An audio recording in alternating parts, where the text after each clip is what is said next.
Friends, இன்றைக்கி நம்ம பார்க்குற வீடியோ என்ன அப்படின்னு சொல்லி பார்த்தீங்கன்னா, நம்மக்கிட்ட துரோகம் பண்ணிட்டு நமக்கு துரோகம் பண்ணவங்க இன்றைக்கி நல்லா இருக்காங்க, நம்ம தான் கஷ்டப்பட்டுட்ருக்கோம். எப்படியாவது அவங்க துரோகத்தை உணர்ந்து நம்ம காலடியில் விழணும் அப்படின்னு சொல்லியெல்லாம் யோசிக்கிறோம். உண்மைதானே? இப்படி நமக்கு துரோகம் பண்ணினவங்க நம்ம காலடியில் விழணும்னா இந்த ஒரு ரகசிய செயலை மட்டும் நீங்கள் செய்தால் போதுங்க.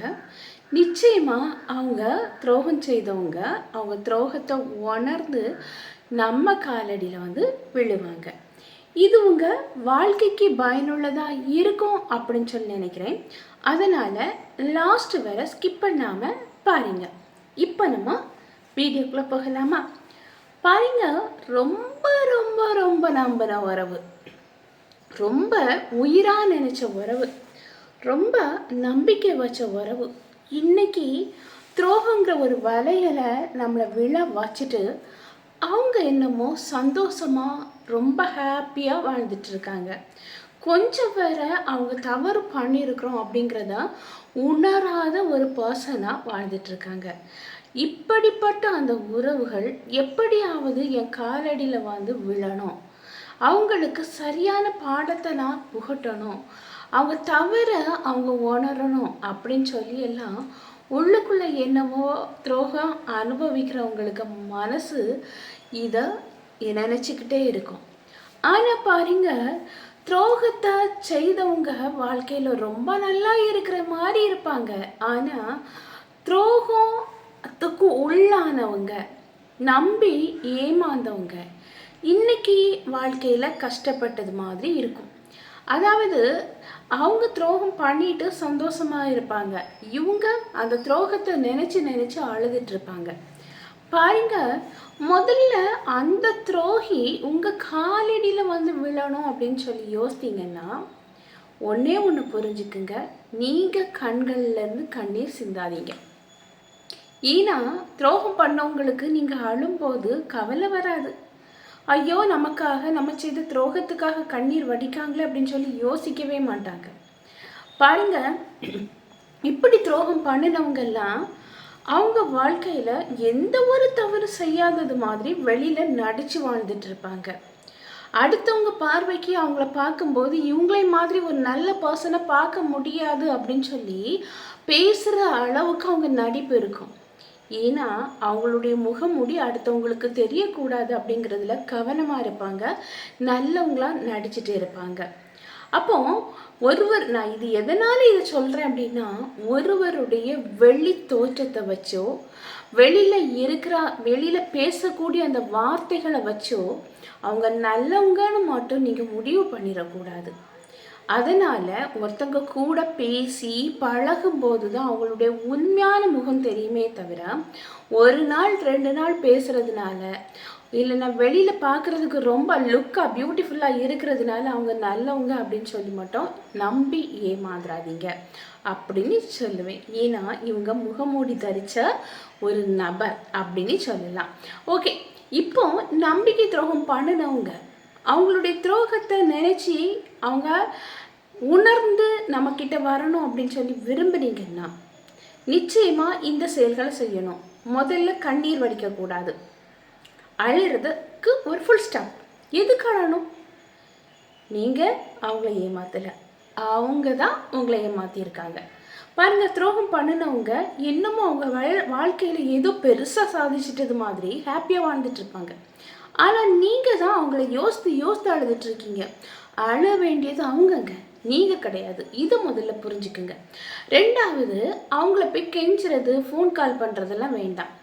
ஏன்னா அவங்கக்கிட்ட தான் உண்மையான அன்பே இல்லையே. பாருங்க, உங்கள் மீது உண்மையாக அன்பு வச்சுருக்காங்க அப்படின்னா உங்களுக்கு துரோகம் பண்ணுவாங்களா? இதை கொஞ்சம் யோசித்து பாருங்கள். பண்ண மாட்டாங்க. உண்மையாக ஒரு பர்சன் உங்களுக்கு அன்பாக இருக்காங்க அப்படின்னா அந்த துரோகம் பண்ணக்கூடிய ஒரு சூழ்நிலை வந்தால் வேற அவங்க உங்களுக்கு துரோகம் பண்ண மாட்டாங்க.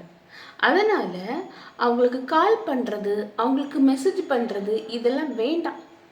ஏன்னா நீங்கள் அவங்க கூட இருக்கீங்க, அவங்க என்ன கேட்டாலும் நீங்கள் செய்கிறீங்க, அவங்கள கையில் வச்சு தாங்குறீங்க. அப்படிங்கும்போது அவங்களுக்கு எப்படி உங்கள் மதிப்பு தெரியும்? ஏன்னா நீங்கள் எப்போவுமே அவைலபிளாக இருக்கீங்க.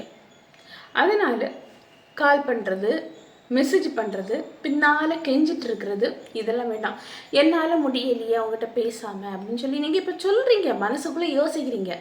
பாருங்க, இவங்களுடைய ஆயுதமே அதுதாங்க. அன்பை காணிச்சு அன்பான வார்த்தைகளை கொட்டி கொட்டி அந்த அன்புக்குள்ளே முழுக வைக்கிற மாதிரி நடித்து அந்த அன்பு உண்மை சொல்லி நம்பி ஏமாந்து அதுலேருந்து வெளியே வர முடியாமல் துரோகம், அதாவது ஏமாற்றப்பட்டவங்க மாட்டிக்குவாங்க. அவங்க ஈஸியாக உங்களை ஏமாற்றிட்டு வெளியே போயிருப்பாங்க, ஏதாவது ஒரு தேவைகளுக்காக வந்தவங்க. அதனால் இது போலியான உறவு, உங்களை நம்ப வச்சு ஏமாத்துன அந்த உறவு போலியான உறவு. இதை முதல்ல உங்கள் மனசுக்குள்ளே ஏற்றுக்கிட்டு அவங்களுக்காக அழுறதை நிறுத்திக்கிட்டு அவங்ககிட்ட கெஞ்சாமல் அவங்களுக்கு மெசேஜ் பண்ணாமல் உங்கள் வாழ்க்கையில் முன்னேறக்கூடிய வழியை பாருங்கள். இவ்வளோ நாளாவே அவங்க சொல்கிறதெல்லாம் வேத வாக்கு. அவங்க எங்கே போச்சோன்னாலும் போகிறது, யார்கிட்ட பேசாத அப்படின்னா பேசுறது கிடையாது. இப்படியெல்லாம் அவங்களுக்காக வாழ்ந்துட்டீங்கல்ல, எத்தனை வருஷம் அவங்களுக்காக வாழ்ந்தீங்க? கொஞ்சம் டர்ன் பண்ணி உங்களை பற்றி நீங்கள் யோசித்து பாருங்கள். உங்களுக்கு பிடிச்ச மாதிரி சாப்பிட்டு எவ்வளோ நாள் ஆகுது? உங்களுக்கு பிடிச்ச மாதிரி ட்ரெஸ் பண்ணி எவ்வளோ நாள் ஆகுது? எல்லாம் அவங்களுக்கு, அவங்க சாய்ஸ். ஏன்னா அவங்க மேலே நான் உயிரே வச்சுருக்கேன். நீங்கள் உயிரை வச்ச உங்களுக்கு அழகாக பதமாக பக்குவமாக புறமுதுகில் குத்திட்டு சூப்பராக போயிட்டாங்க, சரியா? அதனால் இனியாவது உங்களுக்காக வாழணும். அவங்க தவிர உணரணும் அப்படின்னா நிச்சயமாக அவங்களுடைய ஒவ்வொரு ஆசைக்கு இணங்காமல் உங்களுக்காக வாழுங்க. நோ சொல்ல கற்றுக்குங்க. எதை சொன்னாலும் சரி சரி சரி சரின்னு இப்படி நீங்கள் சரி சரின்னு சொன்னதுனால என்னவோ உங்களை ஒரு சரியான முட்டாள் அப்படின்னு சொல்லி அவங்க மனசுக்குள்ளே யோசித்துட்டு என்ன பண்ணினாலும் இவங்க கண்டுபிடிச்சிக்க மாட்டாங்க அப்படிங்கிற அந்த நிலைமைக்கு வந்த பிறகு தான் நம்ம வச்சு ஏமாற்றி புற முதுகில் குத்தவே தொடங்குவாங்க. அதனால் உங்களுக்கு அவங்க ஒன்று செய்கிறாங்க அப்படின்னா எனக்கு இது பிடிக்கல அப்படின்னு சொல்லி கற்றுக்குங்க. சொல்ல நம்பாதீங்க யாரையும் லேசில். அதே போல் உங்கள் வாழ்க்கையில் முன்னேறுங்க, உங்கள் வாழ்க்கையில் முன்னேறி காணிங்க. அதே போல் நீங்கள் வாழ்க்கையில் ஒரு தொழிலை கற்றுக்கிட்டு அதில் வரக்கூடிய அந்த வருமானங்களை கொஞ்சமாவது எல்லாத்தையும் சின்ன பின்னமாக செலவு பண்ணாமல் உங்களுக்காக சேவ் பண்ணுங்கன்னு சொல்கிறேன். ஏன்னா இன்றைக்கி ஒரு பாதுகாப்புங்கிறதே கையில் இருக்கிற காசு தாங்க. எந்த உறவும் நம்ம ஒரு கஷ்டம்னு வரும்போது நம்மளுக்கு ஏந்தி பிடிச்சி நம்மளுக்கு ஆறுதல் சொல்ல வரமாட்டாங்க. அதனால் கொஞ்சமாவது சேமிக்கிற பழக்கத்தை வச்சுக்குங்க. அதே போல் உங்கள் வாழ்க்கையில் முன்னேற்றம் அடையணும், இதுதான் உங்கள் கோலாக இருக்கணும். அவங்க நம்மளை ஏமாற்றிட்டாங்க அப்படின்னு சொல்லி உங்கள் டைமை அவ்வளவும் ஏமாத்துறவங்களை யோசித்தே வேஸ்ட்டு பண்ணிவிட்டு திரும்பி பார்த்தீங்கன்னா அங்கே ஒன்றுமே இருக்காது. அப்போது அவங்க உணரணும் அப்படின்னா உங்கள் நேரத்தை உங்களுக்காக சரியான முறையில் சரியானது மாதிரி செலவு பண்ணுங்கன்னு சொல்கிறேன். சோம்பேறித்தனமாக இருக்காதீங்க, வாழ்க்கையில் வாழ்ந்து காணிக்கணும். அதுவும் உங்களை நம்பி ஏமாத்துனவங்க கண் காணும்படி.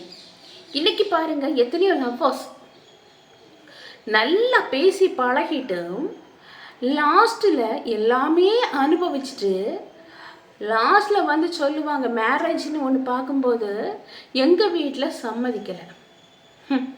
என்னது எங்கள் வீட்டில் சம்மதிக்கலை அப்படின்னு சொல்லி இது ஒரு சாக்கு பூக்கு. உங்களை ஏமாற்றி இருக்காங்க, இதை முதல்ல புரிஞ்சுக்கணும். ரெண்டாவது ஒரு கேட்டகரிக்கு இருக்குது. அது என்ன அப்படின்னா நம்ம வச்சு ஏமாத்துறது.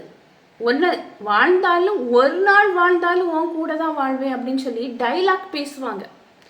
லாஸ்ட்டில் எல்லாமே அவங்கள நம்பி இவ்வளோ நம்ம மேலே உயிராக இருக்காங்களே அப்படின்னு சொல்லி அவங்க கேட்குறதுக்கெல்லாம் நீங்கள் தலையாட்டி எல்லாம் முடிஞ்ச பிறகு என்ன சொல்லுவாங்க தெரியுமா?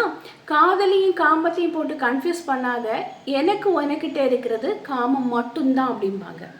பாருங்க, இன்னைக்கு உலகத்தில் ஏமாத்துறவங்க யூஸ் பண்ணக்கூடிய ஒரு ஆயுதமே அன்புங்கிற ஒரு போலியான ஒரு வேலை.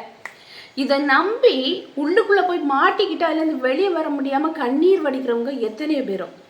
ஏதோ ஒரு விதத்தில் அவங்க ஏமாற்றிட்டாங்க அப்படின்னா அவங்க ஏமாற்றியிருக்காங்க அப்படிங்கிறத நீங்கள் ஏற்றுக்கிட்டு உங்கள் வாழ்க்கையில் முழு கவனத்தை செலுத்திட்டு அதில் நீங்கள் வாழ்ந்து அணிச்சு முன்னேறும்போது உங்களை ஏமாத்துறவங்க கண் காணும்படி உங்கள் உயர்வு இருக்கணும் வாழ்க்கையில்.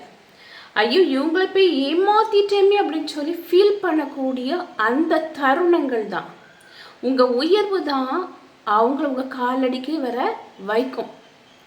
நீங்கள் அழுதுட்டு இருக்கிறதுனாலையோ நீங்கள் புலம்பிட்டு இருக்கிறதுனாலையோ எதுவுமே நடக்க போகாது, கிடையாது. அதனால் வாழ்க்கையில் முன்னேறி காணிங்க. நிச்சயமாக உங்களுக்கு துரோகம் பண்ணவங்க உங்கள் காலடியில் வருவாங்க. ஓகே ஃப்ரெண்ட்ஸ், இந்த வீடியோ உங்களுக்கு பயனுள்ளதாக இருக்கும் அப்படின்னு சொல்லி நினைக்கிறேன். நான் உங்களை நெக்ஸ்ட் வீடியோவில் மீட் பண்ணுறேன். அதுவரை பை, see you.